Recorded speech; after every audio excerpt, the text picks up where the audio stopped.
Sweep, la parole est aux danseurs hip-hop.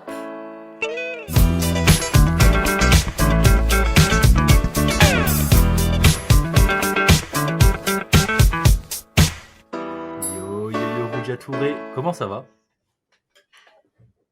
Ça va très bien. Et vous? Ça va, nickel. Ça va Mathis? Ça va. Cool.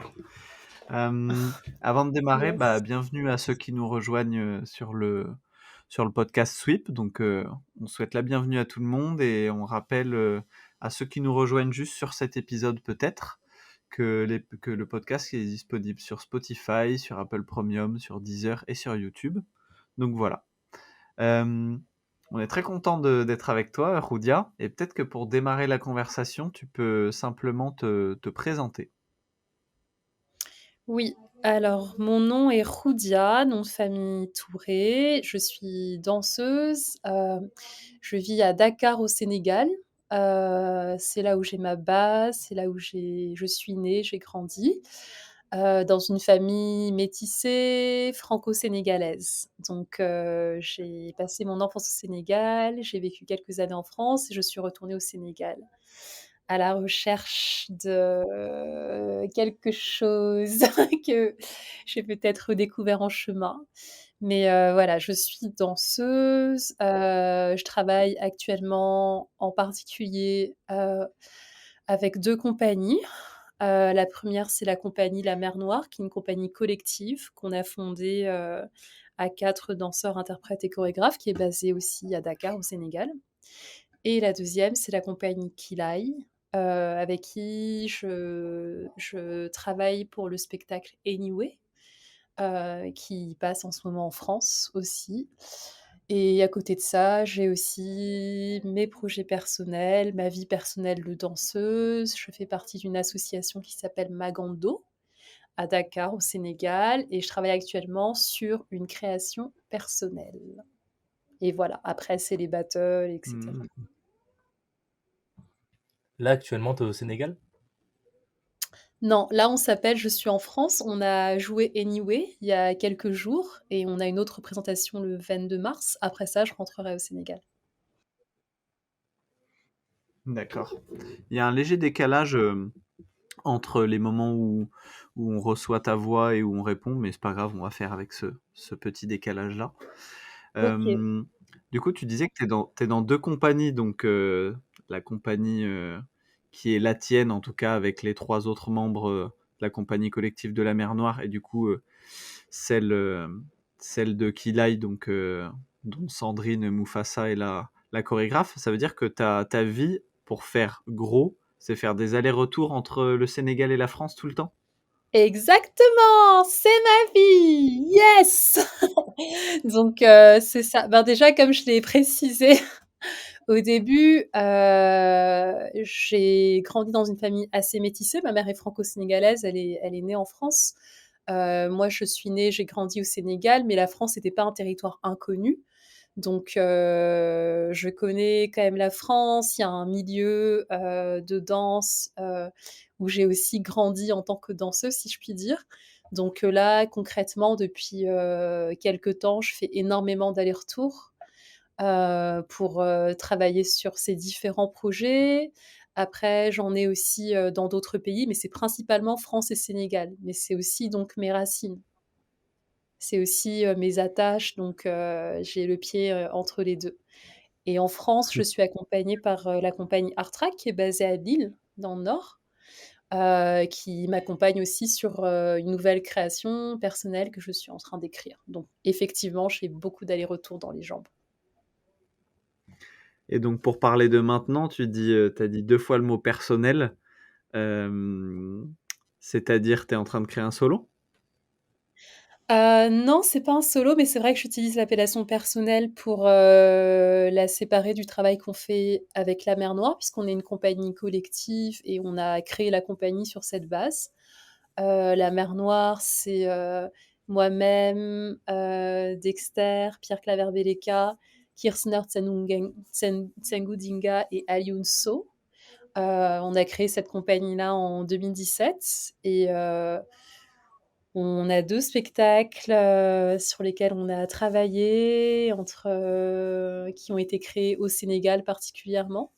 Mais, là, juste depuis, quelque temps, j'ai commencé un projet qui n'est pas un solo, qui est en fait un projet participatif avec plusieurs danseurs de différents pays, mais, dont je fais l'écriture en mon nom. Et alors, ça fait quoi pour la première fois de diriger seul un groupe de personnes?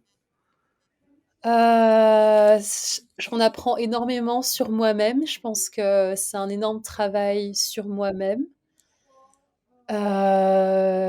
J'ai vraiment la chance d'avoir des personnes passionnées, motivées et aussi vraiment engagées, qui se prêtent bien à ce qu'on a envie de faire et je pense que finalement, c'est vraiment une histoire de coordination d'équipe aussi.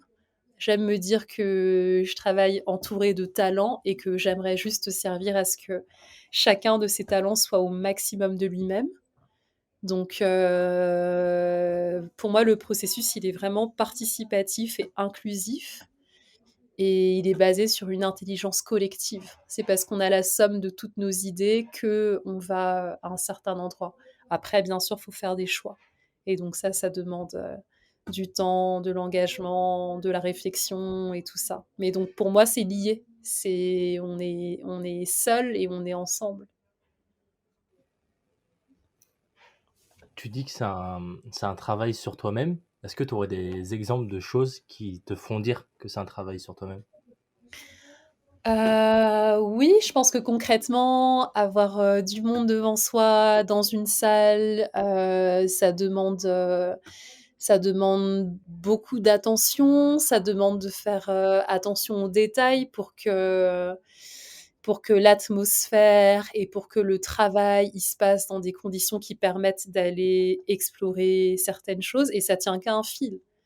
Donc, pour moi, ça m'a appris beaucoup de choses sur, ma confiance en moi, sur, la réflexion par rapport à mes idées et aussi sur ce qui est important, ce que je trouve important ou utile pour moi-même dans mon process et souvent ça me le rappelle quand je l'oublie.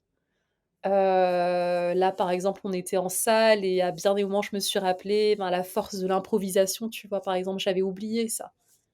Donc, c'est parce qu'on fait des expériences et parce qu'on est tous en train de traverser des chemins créatifs, qu'il y a des choses qui sont là, qui reviennent, qui nous mettent face à nous-mêmes. Et je pense que c'est la relation à l'autre. Surtout quand on est ensemble dans un processus créatif, c'est humain. C'est qu'est-ce qu'on crée les uns avec les autres. Et c'est pour ça qu'en ce moment, je me dis beaucoup, c'est le chemin et le but, tu vois. Si on a un process de qualité dans la relation qu'on a, et que humainement je peux grandir de ça. Alors franchement, genre, c'est pas que la pièce elle passe au second plan, mais j'aurais vraiment vécu quelque chose, tu vois. Ouais, ce côté humain, il est très important pour moi, je pense.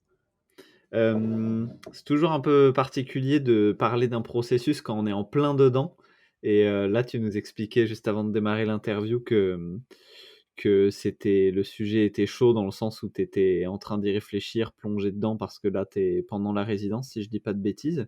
Mais est-ce que tu te sentirais quand même de nous parler bah, du pourquoi du projet, quoi? On sait tu nous as dit qu'il était participatif, mais c'est quoi l'idée? Alors, oui, donc ça a commencé pendant l'année du confinement. Je pense, bien sûr qu'on était un peu refermés sur soi-même, mais ça a été un temps pour moi pour, beaucoup écrire et je sais pas, il y a l'idée qui m'est venue de vouloir faire une pièce qui pourrait se jouer dans une école ou dans une université, en tout cas dans un lieu, d'apprentissage. Ça a commencé son chemin comme ça et au fur et à mesure, je me suis dit que j'aimerais bien interroger sur certains thèmes, des jeunes adultes ou des personnes entre 18 et 30 ans qui ont à faire des choix dans leur vie ou qui sont engagés dans un chemin de vie et que ça m'intéressait de les questionner eux sur certaines choses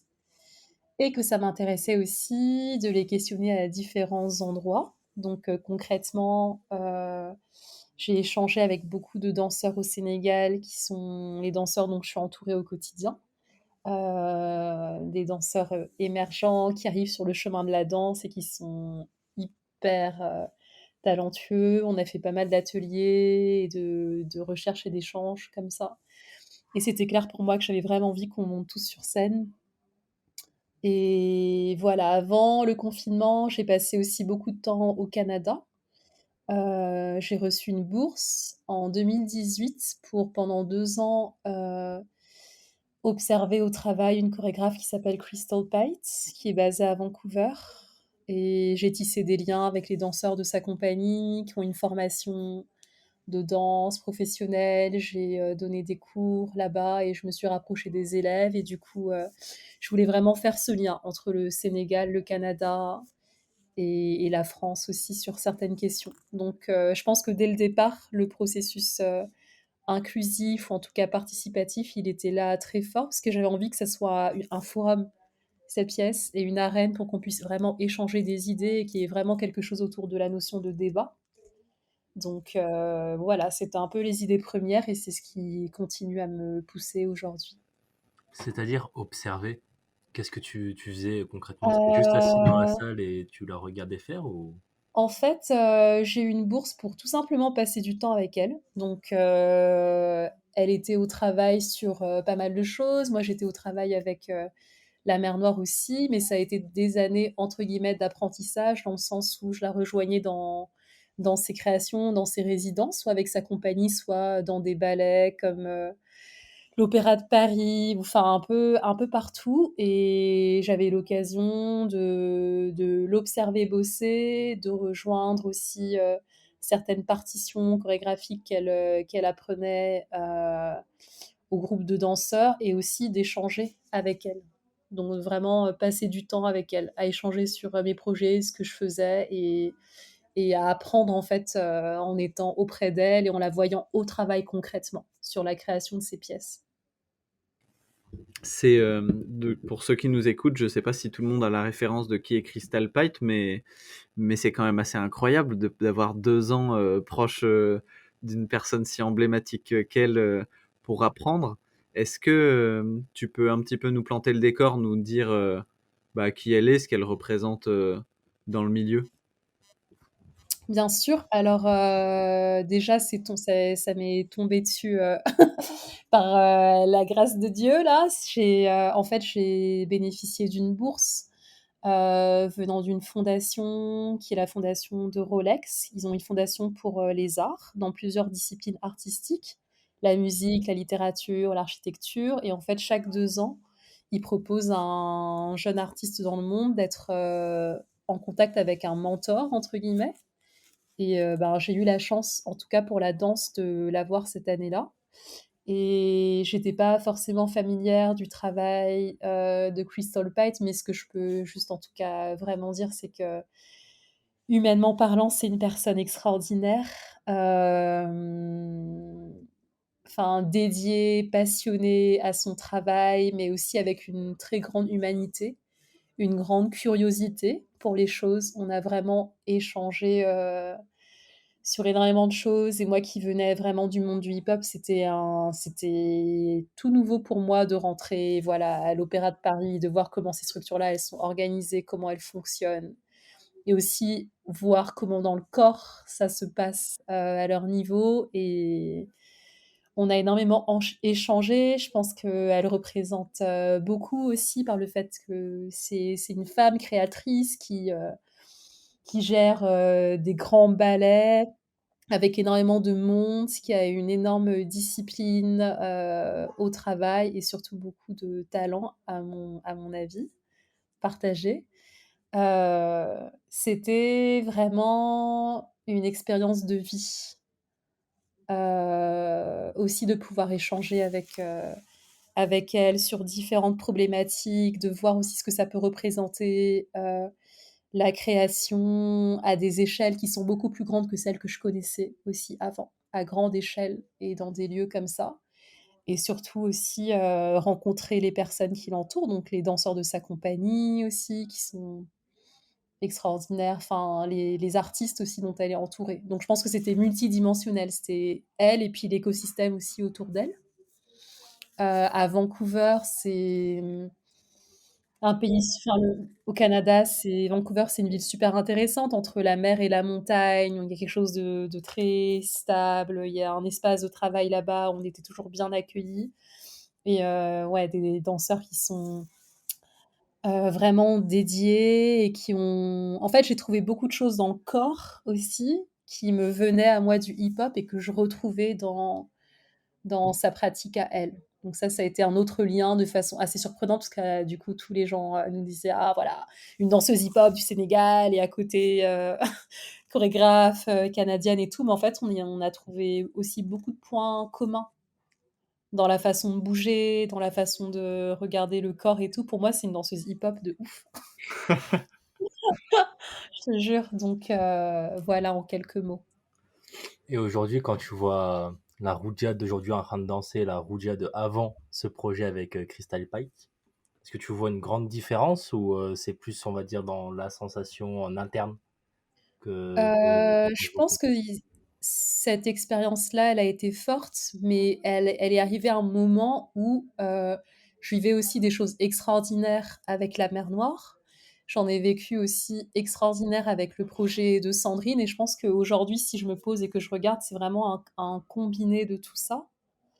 Ce que j'ai vraiment, je pense, peut-être le plus appris auprès de Crystal, c'est aussi cette rigueur au travail, dans l'aspect créatif, et puis des choses aussi très analytiques, très techniques, et des questionnements chorégraphiques que je me serais peut-être pas posé avant. Donc ça, c'est un énorme bagage aussi que j'ai reçu de ce moment d'échange avec elle.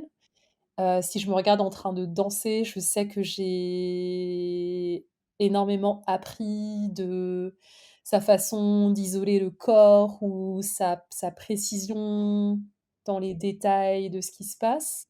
Mais je sais qu'aujourd'hui, enfin, c'est ce combiné-là et aussi toute, la relation au moment présent, la folie qu'on a avec la mer Noire qui m'a nourrie et encore, je dirais, le fait de pouvoir me connecter à moi-même en tant que personne avec le travail de Mufasa, quelque chose de très profond, dans ce qu'on allait chercher en nous-mêmes pour faire cette pièce, anyway. Donc aujourd'hui, je crois que c'est vraiment un combiné de tout ça. Et aussi mon milieu hip-hop où je suis à Dakar, c'est ma vie, quoi. C'est vraiment, on s'entraîne tous les soirs dans des endroits, sous des ponts, machin, et il y a pas grand-chose, mais ça nous nourrit tellement. Donc je crois que c'est ça aussi qui me constitue aujourd'hui. Et ton travail personnel avec la mer Noire, tu l'avais commencé en même temps que ce projet ou tu avais commencé juste après? Bah, avec la mer Noire, c'est une histoire qui dure depuis longtemps. On se connaît tous depuis super longtemps. On avait l'habitude de danser ensemble dans des lieux à Dakar qui sont les lieux où les danseurs viennent s'entraîner. C'est des centres culturels, des fois c'est des espaces dans la rue, mais il y a une vraie communauté. Du coup, nous, on se connaît tous depuis très longtemps. Après, on s'est formés en compagnie à peu près en début 2017, après avoir gagné le Hip Hop Games en 2016. Ce qui nous a vraiment lancé, ça nous a permis de constituer la compagnie et de démarrer avec notre première création. Donc ça fait depuis 2017 qu'on travaille. Là, on a monté 2 pièces. On a eu la chance aussi, l'année dernière de faire une tournée africaine avec notre création. On est allé dans 5 ou 6 pays d'Afrique et ça, c'était aussi, c'était voilà aussi un des moments qui va rester, bien gravé parce qu'on a rencontré tellement de danseurs qui se battent au quotidien dans des conditions de fou, mais qui ont, une danse, sublime et c'était trop bon aussi pour nous de nous connecter avec d'autres danseurs africains. C'est hyper important pour moi, c'est vraiment ma raison de faire les choses, c'est que toutes ces personnes qui ont peut-être pas l'occasion d'être vues sur la scène internationale, elles puissent, participer à tout ce qu'on fait. Hmm.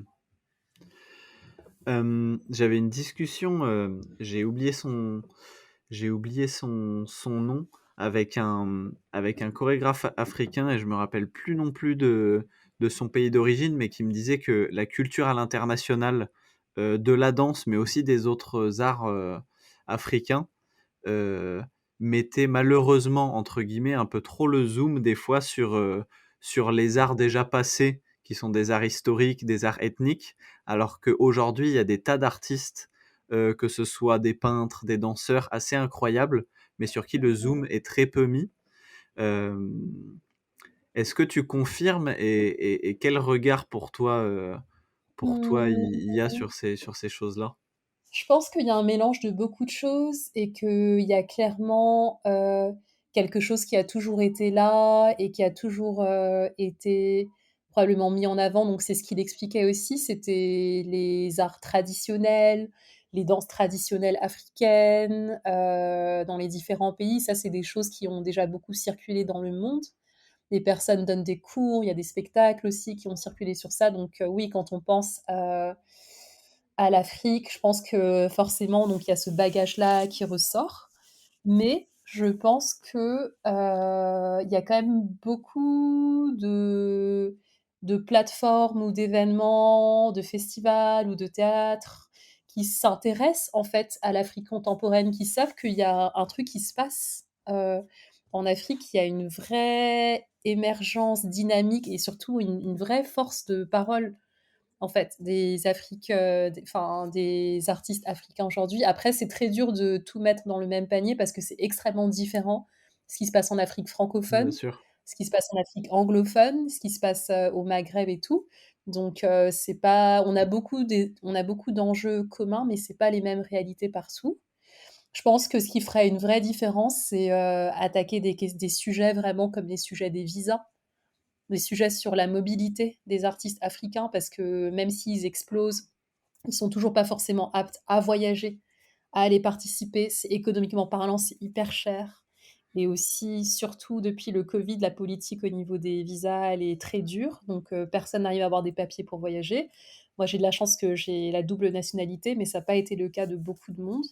Et je pense que ça, vraiment, pour le coup, c'est un frein qui fait que on a peut-être moins l'occasion de partager d'autres choses. Mais moi, je serais assez optimiste en me disant que je pense qu'il y a des regards tournés vers l'Afrique et qu'on essaye aussi, nous, entre nous, de créer nos événements, de créer nos projets et de pas, au contraire d'avant, d'avoir forcément les yeux tournés vers l'Europe. Moi, je vois beaucoup de danseurs, ou ce sont des jeunes danseurs africains, qui me disent, moi, j'ai pas forcément en fait envie d'aller vivre en France, d'aller vivre en Hmm. Europe et tout. Je suis très bien là où je suis. J'ai envie de faire des choses pour mon pays. Par contre, il faut aussi que je puisse vivre de mon art, tu vois. Et ça, c'est Hmm. encore autre chose. Hmm. Donc, non, moi, je suis quand même relativement optimiste et j'ai un peu plutôt l'impression que le monde se tourne un peu vers nous, même si on a des problèmes encore qui sont hyper structurels, donc comme je t'ai dit, les visas et tout, mais j'ai l'impression qu'il y a quand même de l'attention, enfin, que les gens commencent à regarder aussi, tu vois, ce qu'on fait au Hmm. niveau de la danse hip-hop aussi. Et si on fait un petit saut dans le passé, toi, c'est à partir, parce que on regardait juste avant avec Mathis le documentaire vidéo qui a été fait sur la danse à Dakar, dans laquelle on voit toi, Dexter, quelques membres de la compagnie de la Mer Noire. Et, euh, et ça nous intéresserait de savoir comment fonctionne tout un tas de choses à Dakar. Mais toi, personnellement, quand tu as démarré la danse là-bas, euh, dans quel état était la communauté hip-hop, les structures, et est-ce que tu te rappelles à partir de quel moment tu t'es dit que ça pouvait être un métier, que tu pouvais en vivre? Oui, alors, déjà, moi, j'ai été plongée dans le hip-hop toute petite à Dakar parce que c'est une vraie réalité. Au Sénégal, on a eu une grosse influence, de la musique qui venait des États-Unis, et aussi la culture hip-hop, ça a vraiment été un moyen, je pense, assez politique pour les jeunes, rappeurs, danseurs et tout ça, de s'exprimer et de prendre la parole par rapport, aux politiques et tout. Donc faut se dire aussi que quand j'ai grandi, enfin, c'était vraiment dans l'environnement. Il y a du hip-hop qui passe à la radio, quand je sors en soirée, c'est du hip-hop et tout ça. Donc il y avait ça déjà. Après concrètement, quand j'ai rencontré, des danseurs hip-hop, je devais avoir 14 ans, 15 ans et je sais que ça m'a tout de suite pris parce que c'était pour moi toute la liberté possible en fait, qu'il y avait autour de la danse et c'était une énergie folle. Donc à ce moment-là, il y avait beaucoup de b-boys quand même, il y avait pas forcément autant de danseurs debout. Donc c'était beaucoup tourné autour du break, il y avait pas forcément beaucoup de filles aussi parce que je pense au Sénégal, c'est plus dur pour les femmes d'aller dans des endroits, tu vois, on va s'entraîner, on sait pas trop au niveau de la famille, du regard social qui est porté, c'est un peu compliqué, mais moi, j'ai eu quand même la chance d'être dans une famille assez ouverte et métisse, donc on m'a pas trop posé ce problème-là. Mais c'était très b-boying. C'était vraiment les b-boys, et tout. Moi, j'ai reçu, il y a les Wanted qui sont venus au Sénégal. J'ai rencontré Babson, heu, que je tiens à saluer aujourd'hui aussi. Une pensée pour lui, qui est venu au Sénégal et qui nous a pris dans une salle. On était peut-être 2 ou 3 parce qu'on s'intéressait à la house, qui nous a montré une choré de house, mais il faut savoir que c'était vraiment en mode gros, gros hip-hop, b-boying, breaker, des crews de break, les battles nationales où les crews, ils s'affrontent et tout et que je peux dire qu'aujourd'hui, ouais, il y a beaucoup plus de diversité, notamment en danse debout, hip-hop, house, crump, popping, donc ça fait une grosse différence. Après, les structures aussi, elles se sont développées. Maintenant, il y a beaucoup aussi de festivals, d'événementiels et tout ça. Moi, concrètement, j'ai pas vécu de la danse tout de suite. J'étais à l'école et genre, je faisais vraiment mes études à fond, à 300 et je dansais toute ma vie, à chaque instant, mais j'étais vraiment dans mes études et j'ai d'abord trouvé un boulot pendant 2 ans, heu, où j'ai bossé à Dakar en finance.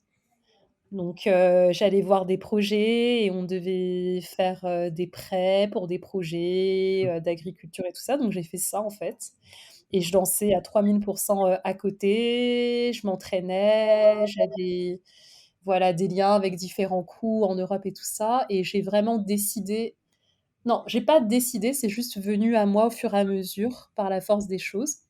Le premier gros événement, ça a été, un projet qu'on a monté à 3 qui s'appelle Sunu Streets, qu'on a monté avec Anne-Marie Van et Naïma Gaye au Sénégal en 2014 pendant 2 ans et qui était un projet, pour, permettre aux danseurs de Dakar, d'avoir un espace où s'entraîner.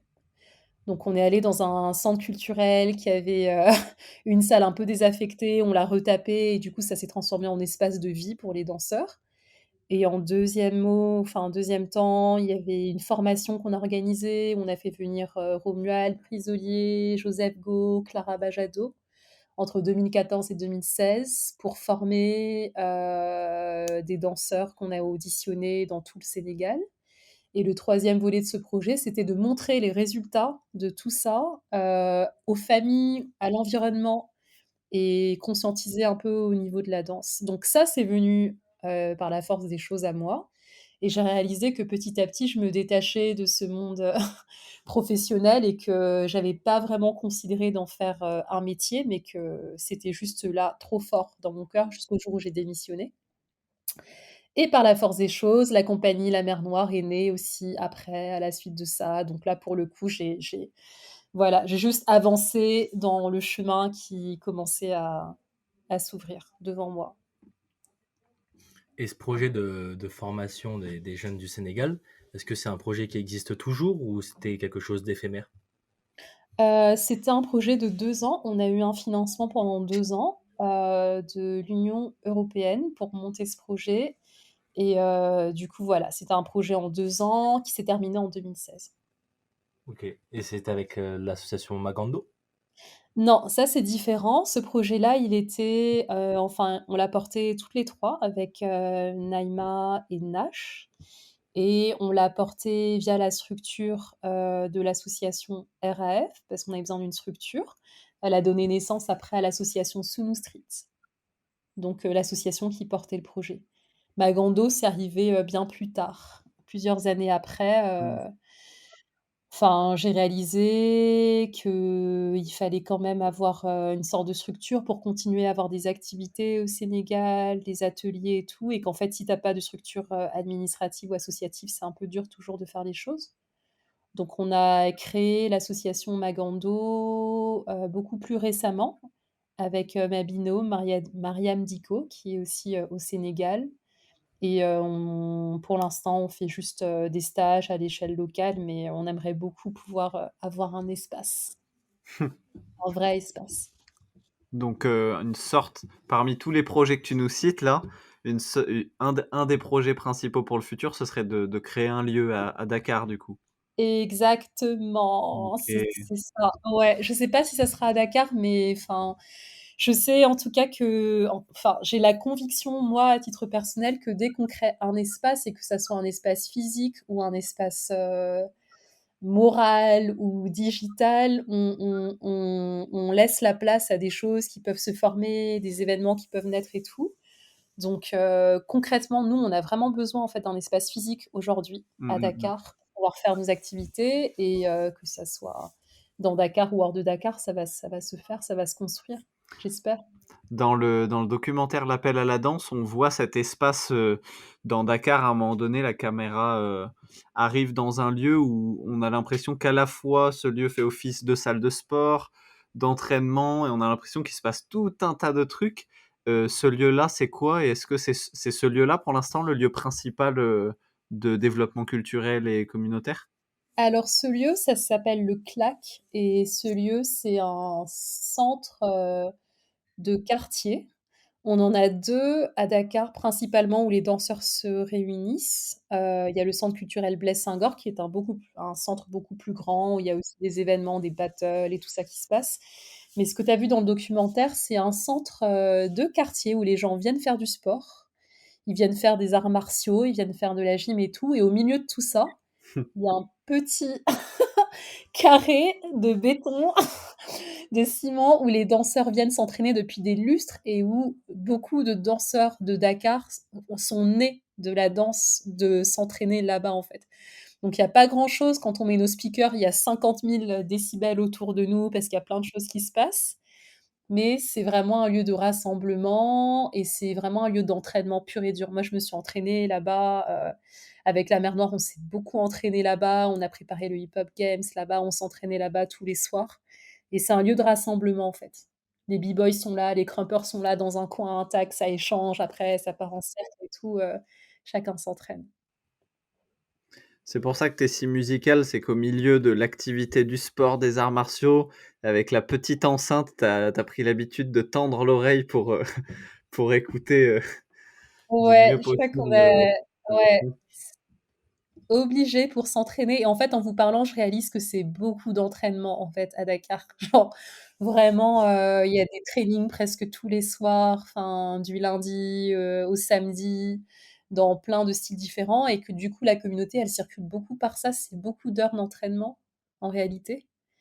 Moi, j'ai commencé enfin, petite, j'ai toujours été prise par la musique, et je crois que c'est ça qui m'a toujours portée.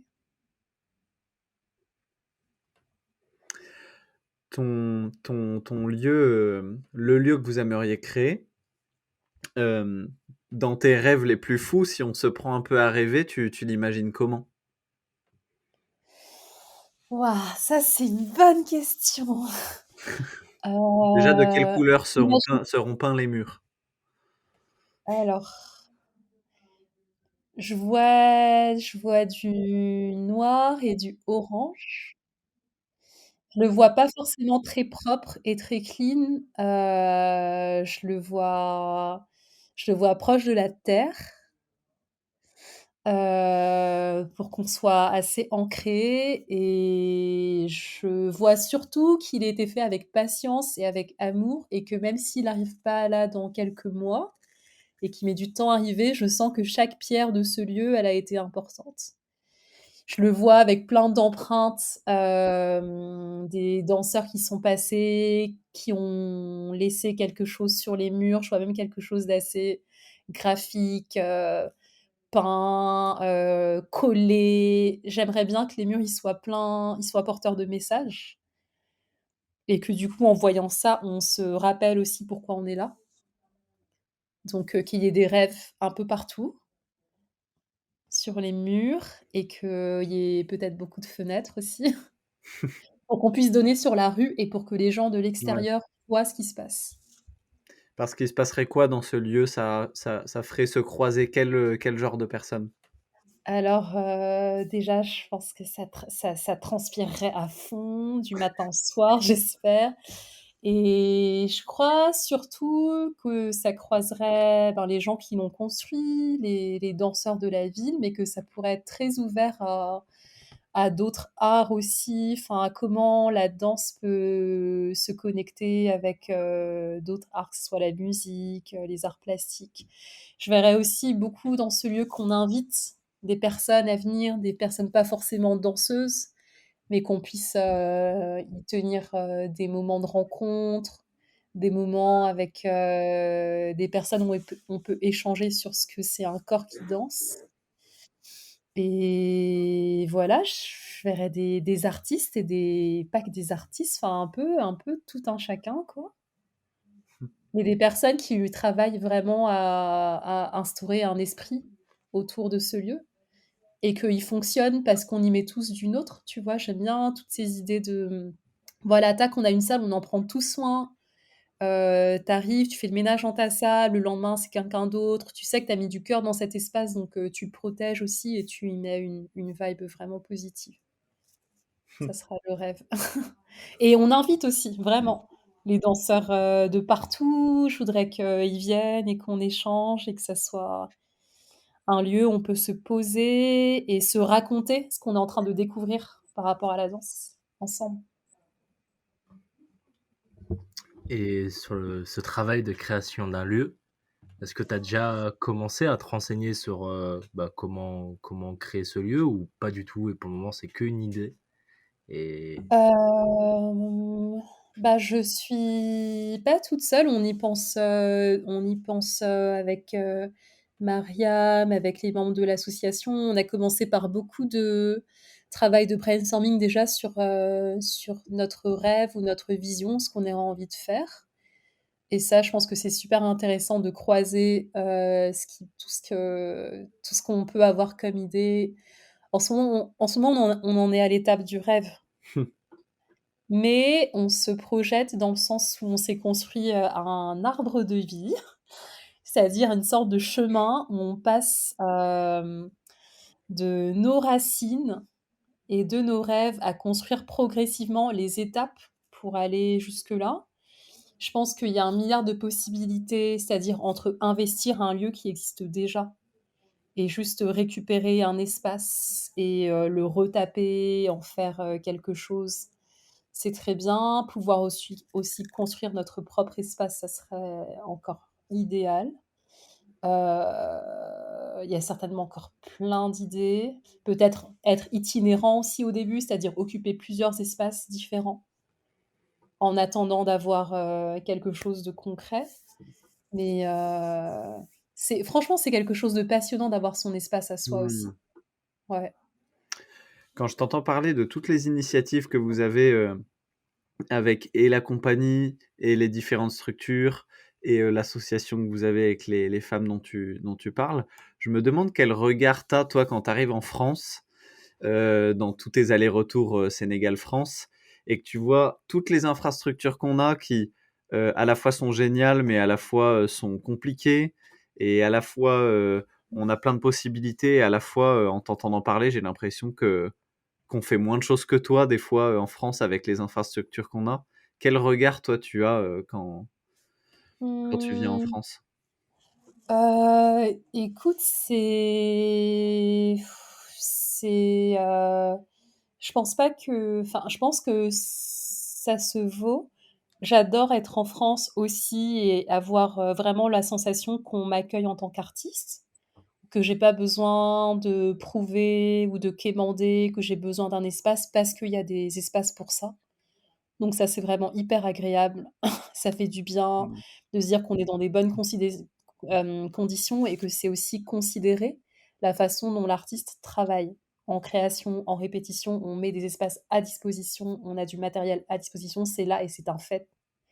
Donc ça, c'est très bien, c'est très fort. J'apprécie en même temps, c'est paradoxal, mais le fait qu'on doive se battre de l'autre côté, parce que tout n'est pas gagné, tout n'est pas acquis. Donc il y a aussi vraiment, ça prend de la valeur parce que c'est rare d'avoir des espaces qui sont à nous. Donc on y accorde beaucoup de valeur. Hem, Après, là, ces derniers temps, j'ai beaucoup été en résidence en France, donc j'ai été plutôt accueillie dans des théâtres, dans des salles qui sont effectivement ouvertes pour ça, mais ça manque d'aller m'entraîner aussi. Et je sais plus si c'est toujours une habitude qui court et si les choses ont changé avec le Covid, mais avant d'aller s'entraîner, tu vois, dans des espaces ouverts, le 104 ou bien dans les métros, tout ça, voilà quelque chose et tout qui me manque. Je sais pas si ça a changé parce que je le vois plus trop ces derniers temps. Euh, Après, je t'avoue que l'espace qu'on a beaucoup, ouais, que j'ai beaucoup rencontré, comme je disais, c'est vraiment l'espace du théâtre, quoi. Mais du coup, je vois plus des gens qui sont là parce qu'ils ont un but précis, qui travaillent sur une création, qui travaillent sur une pièce, donc ils sont là pour ça. Et je me rends pas vraiment compte de des besoins. Moi, ce que je sens quand j'arrive en France en ce moment, c'est une grosse atmosphère lourde à cause de ce qui se passe, dans l'actualité. Je sens le poids des médias et tout, tu vois, par exemple. Hem, je sais pas s'il y a de l'espoir. Je sais pas s'il y a de C'est-à-dire? l'enthousiasme. Ben, tu vois, par exemple, peut-être c'est parce qu'au Sénégal, on a un peu oublié tout ce qui se passe en ce moment, qu'il y a vraiment quand même de la projection vers l'avenir. Mais en arrivant en France, souvent, ouais, je sens comme un poids assez lourd. Pas pour tout le monde, bien sûr, mais dans pas mal d'événements, je trouve qu'il y a un côté aussi très, très compétitif. Et je sens plus avec les personnes proches que je connais, des moments d'échange, de connexion, de partage. Hem, ouais, peut-être que j'ai beaucoup été en salle de répète.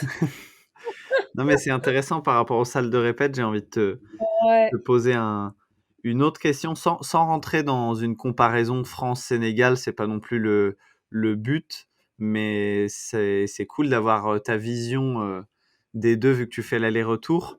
Et un sujet qu'on avait abordé avec François Lamargot, un autre chorégraphe dans le podcast, c'était le fait qu'en France, de par les institutions que représente le théâtre, etc., et les populations qui viennent dans le théâtre, il y a quelque chose qui s'est ancré au fil des années par rapport à peut-être quelques dizaines d'années en arrière, où aujourd'hui, ben, c'est quand même en majorité des classes bourgeoises et vieillissantes et très cultivées qui viennent au théâtre. Donc, ce que devient le spectacle vivant aujourd'hui devient un truc plus intellectuel qu'avant, aussi de par la Mmh. culture française, etc. Et c'est un truc qui... C'est un peu le serpent qui se mord la queue, j'ai l'impression, en France, et on a du mal à sortir de ça pour retrouver un art populaire euh, Mmh. proche des gens quand on est dans les théâtres. Ouais. Euh, et du coup, je suis vachement curieux de comment vous travaillez avec la mer Noire, de par vous, cette prise au réel que vous avez un peu plus parce que vous avez moins d'infrastructures et que du coup, peut-être que les endroits où vous créez au Sénégal sont proches des gens, sont proches de la rue. Est-ce que ça a un impact sur votre manière de créer? Tu as l'impression que vous faites quelque chose du coup plus proche, je sais pas, du réel, plus proche des gens? C'est une super bonne question parce que je me la pose aussi en ce moment.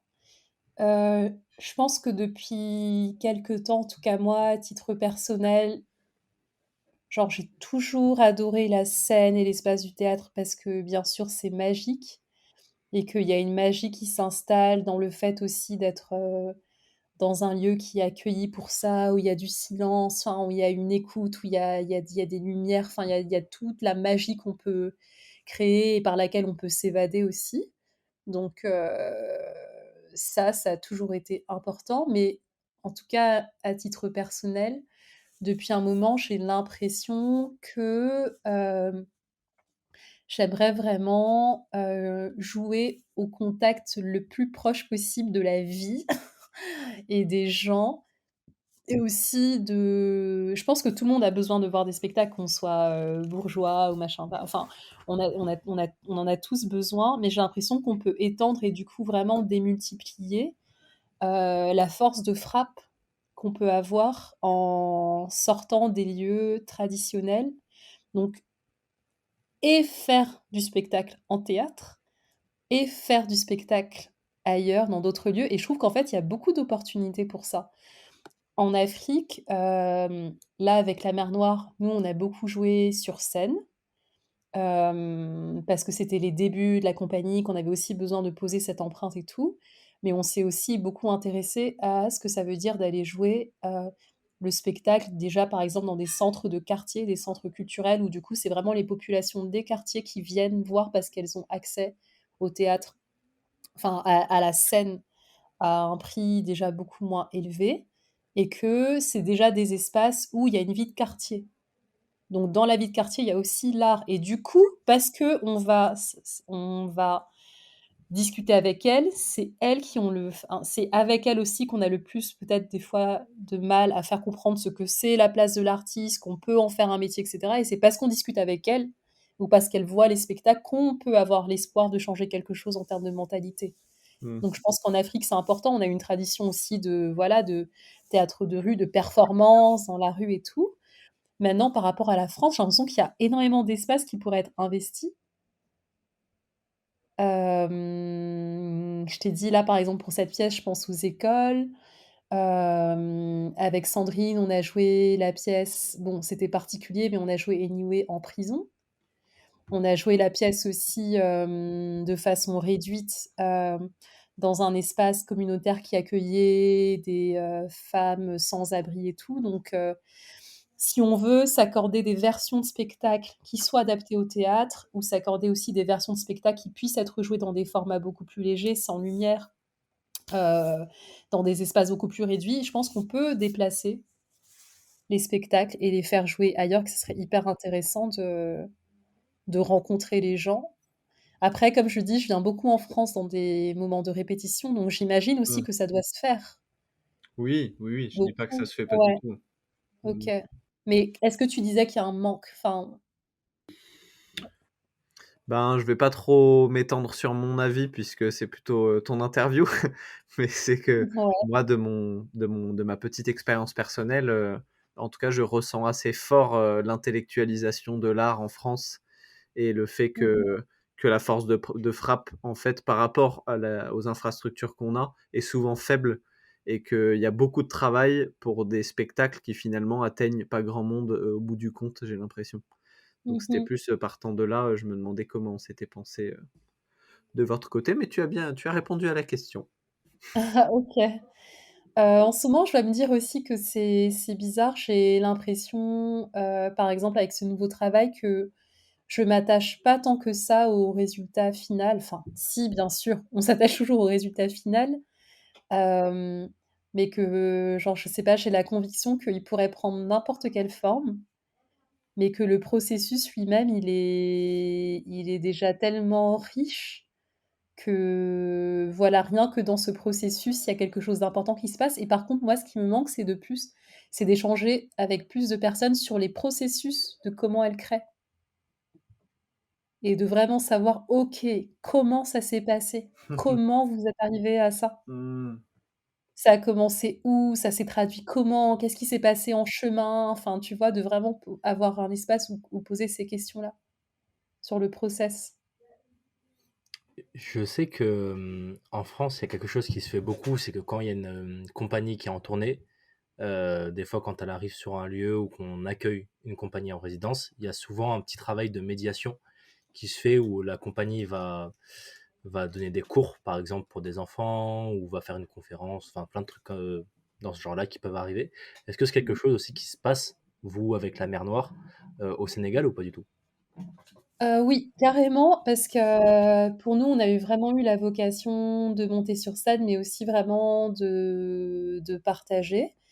Là, on l'a fait concrètement avec le nouveau spectacle où il y avait un volet atelier. Quand on a fait la tournée africaine, on a traversé tous ces pays et c'était autant le spectacle que les stages et les ateliers où c'était l'occasion de rencontrer aussi des danseurs hip-hop de tous ces pays.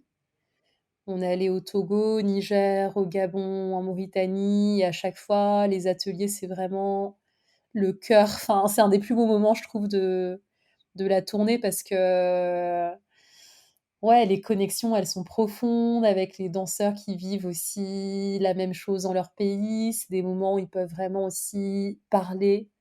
Ils peuvent voyager en recevant des gens qui viennent.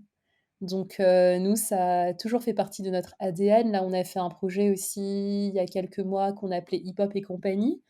On allait dans une région du Sénégal, on a réuni des danseurs pour juste passer 10 jours ensemble autour de la notion de compagnie et de création. Et ouais, je pense que ça nourrit vraiment de pouvoir parler de tout ça. Hmm. Ok, ok. J'aimerais bien qu'on parle aussi un peu de toi en tant que danseuse et de ta pratique. Toi, tu es une danseuse de house à la toute base. J'ai vu sur Instagram que tu dis que ton amour pour la house, il vient surtout de la musique. C'est quoi qui te fait autant kiffer dans la musique house? Hem, En fait, c'est autant la musique que le rapport à la musique, parce que je pense qu'en house, on s'abandonne vraiment. Enfin d'ailleurs dans plusieurs styles, c'est pas qu'en house, hein. Mais enfin, des expériences que j'en ai faites, c'est beaucoup d'expériences de clubbing. Donc déjà, c'est on va en club pour le son. On digue du son, on recherche du son, on se réunit pour le son, pour aller voir un certain DJ, tomber dans des états où juste on n'a même pas besoin de danser, on est juste devant le DJ en train de planer via le son. Donc, c'est clairement quelque chose de très fort. Et voilà, pour moi, c'est le son et la libération via le son, ou l'état un peu transcendantal dans lequel le son nous amène en house. Il y a ça beaucoup aux États-Unis avec une grosse notion de liberté. Par exemple, moi, je suis allée à New York plusieurs fois. C'est vraiment là où j'ai aussi rencontré la house en tant que culture, dans des endroits qui sont hyper ouverts, des parcs, des soirées hyper underground et tout, où c'est tout le monde qui danse, c'est pas que des danseurs, c'est des grands-mères, des grands-pères, des enfants qui viennent, qui se réunissent pour danser, et vraiment dans le sens d'amour du son, quoi. De où est-ce que le son peut m'emmener. J'ai passé une sale semaine, mais là, je vais me libérer. Je vais tout lâcher. Donc, je pense que ce rapport à la musique, ouais, en house, il est primordial. Et moi, ça m'a beaucoup aidé ces derniers temps de me rappeler que c'est un rapport à la musique. Par exemple, en battle, ben, je prends vraiment le temps maintenant d'écouter, enfin d'essayer d'écouter le son et d'atteindre plus un état où je peux me libérer grâce au son, plus que quelque chose face à la personne qui est en face. Donc, c'est toujours là, faut juste se le rappeler de temps en temps, mais c'est toujours là. Ouais, le rapport au son. Après, je pense qu'il y a des ondes et tout de fou dans les sons house. Il y a beaucoup de sons qui sont des sons très longs, qui prennent du temps à se développer et tout. Donc forcément, tu es dans une écoute qui est longue et tout. Il y a plusieurs types de mélodies à l'intérieur, mais voilà. Moi, c'est ce qui m'a toujours attrapée dans la house. Aussi parce que le son, il rejoint beaucoup de choses que j'ai dans mes origines, des percus, des instruments, des voix, et que pour moi, c'est comme les battements de cœur. Vraiment, le BPM et tout qui s'installe, c'est ton cœur qui bat, en fait. Donc, ça, ouais, Et rapport au son. et t'as l'impression que le format des battles, il casse un peu bah, je sais pas, cette connexion que tu peux avoir avec la musique et cet état de transe que tu peux avoir ou pas? Je pense que il y a l'état des battles, mais qu'il y a aussi beaucoup de battles qui nous permettent, en fait, d'avoir ça. Heu, surtout quand ces battles, je pense qu'ils ont une intention de base qui est de vraiment pouvoir permettre aux danseurs de s'évader. Donc pour moi, c'est une question aussi de direction artistique et d'intention dans les battles, dans la façon dont ils sont créés par rapport à l'atmosphère.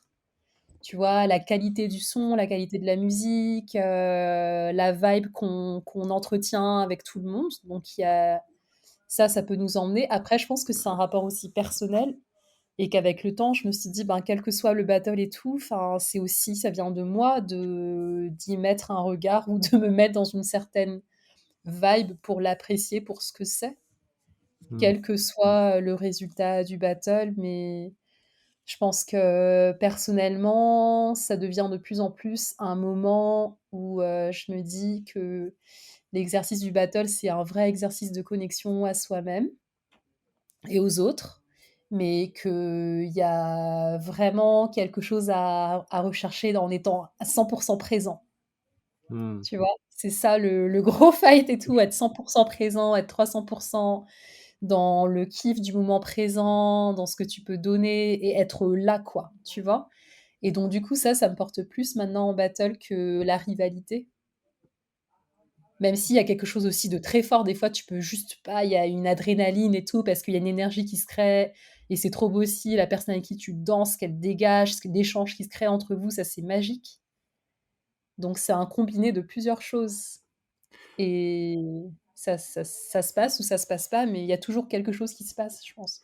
T'aurais pour illustrer, une anecdote à nous raconter d'un, de la première, du premier moment qui te vient là, d'un battle où particulièrement tu t'es senti très très très très connecté à toi et à ce qui se passait?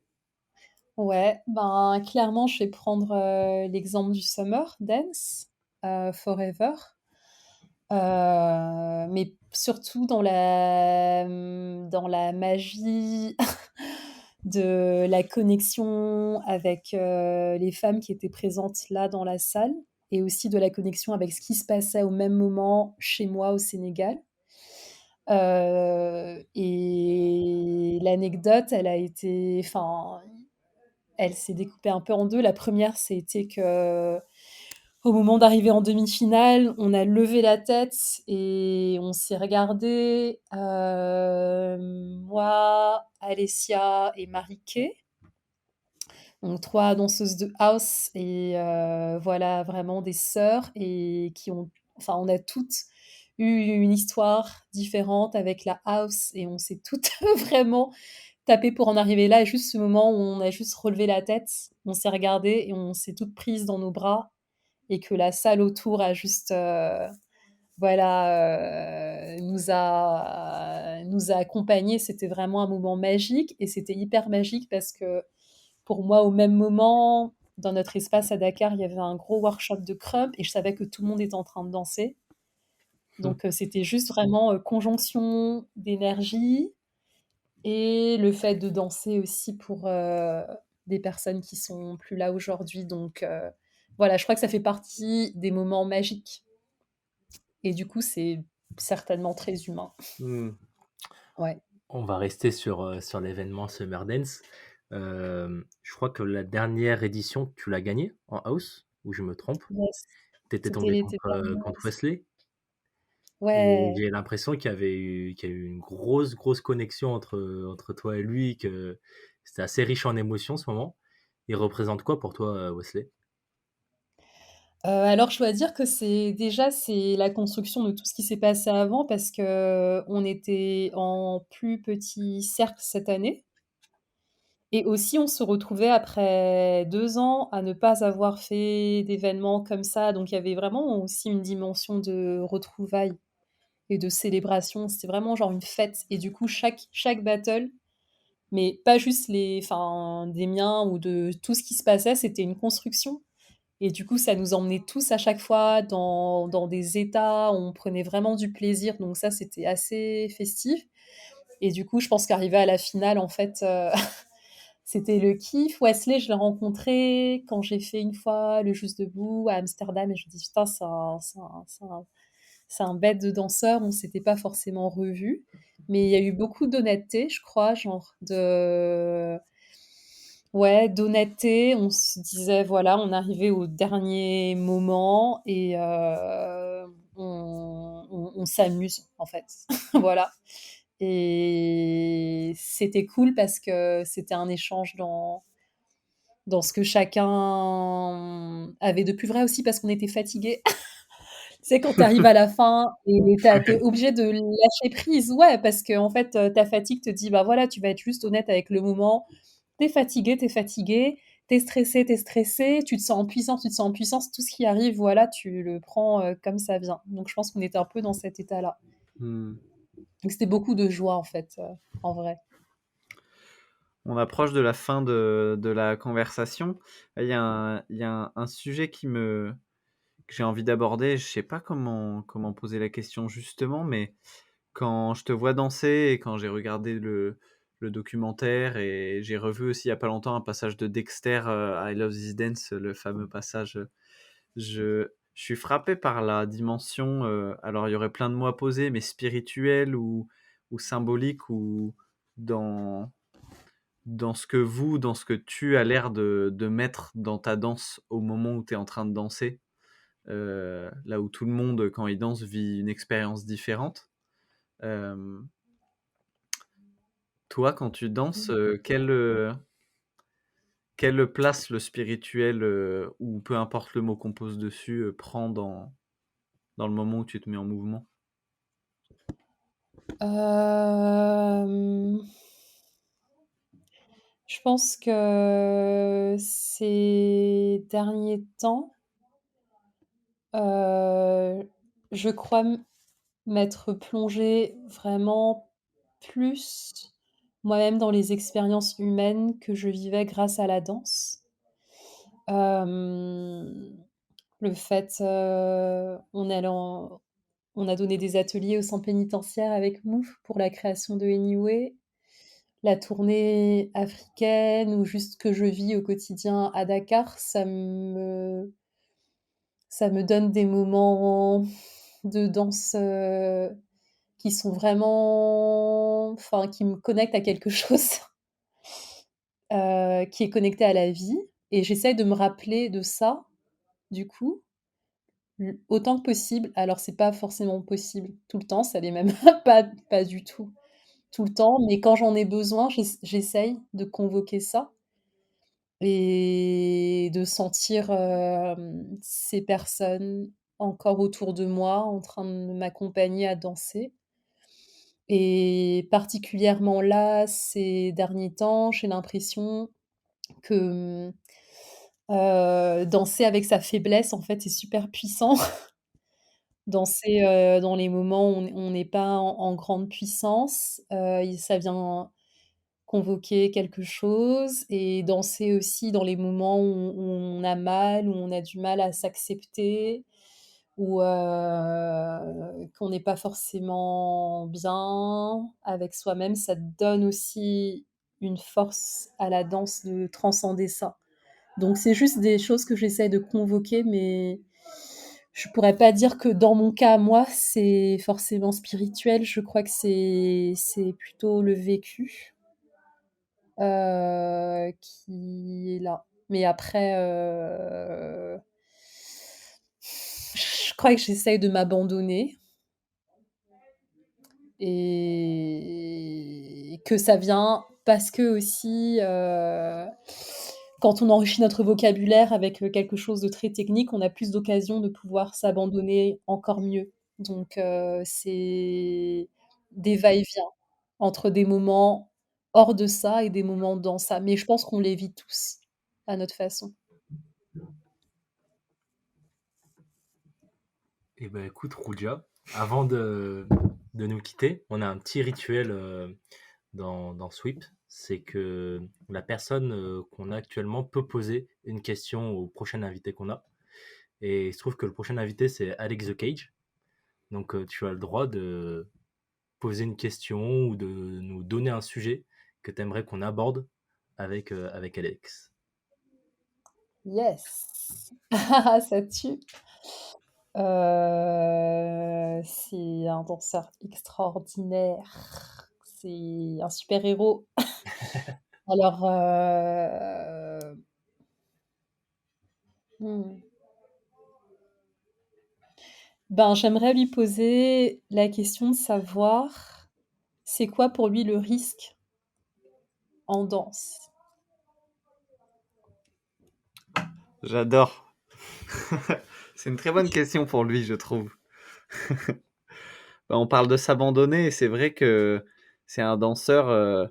Personnellement, je suis un grand fan de sa danse, mais c'est vrai que je me demande où est le moment d'abandon chez lui et de lâcher prise. Donc, Ah, moi, je posais la question parce que j'ai l'impression qu'il touche au risque mais de plein de façons différentes et notamment aussi physiquement, dans des états ou dans des choses. Je sais pas, c'est comment lui est-ce qu'il comprendrait ça, ok, quoi, lui? ça Ouais. marche. Eh bien, on lui transmettra ta question.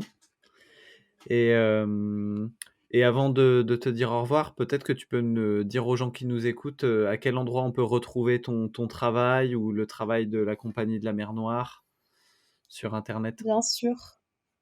Ok, alors la mer Noire, on a un site web, c'est lamernoire.org, aussi une page Facebook et Instagram, si la mer Noire.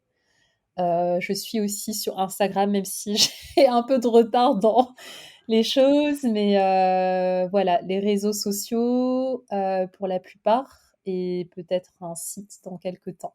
Je suis pas toujours à jour, mais j'ai l'intention de le faire. Après, j'aime bien le format du blog, donc quand ça arrivera, je le communiquerai aussi. Ça marche. Ok. Un grand merci à toi. Et Et puis, bravo à vous, merci. parce que c'est pas rien. Et puis, de toute façon, on se retrouve en avril pour le Ouais, festival. carrément. J'ai Yes. vraiment hâte. Trop bien. Trop Yes. cool. Pareil. Ciao Roudia, prends soin de toi. Ciao, à bientôt. Ciao. Merci.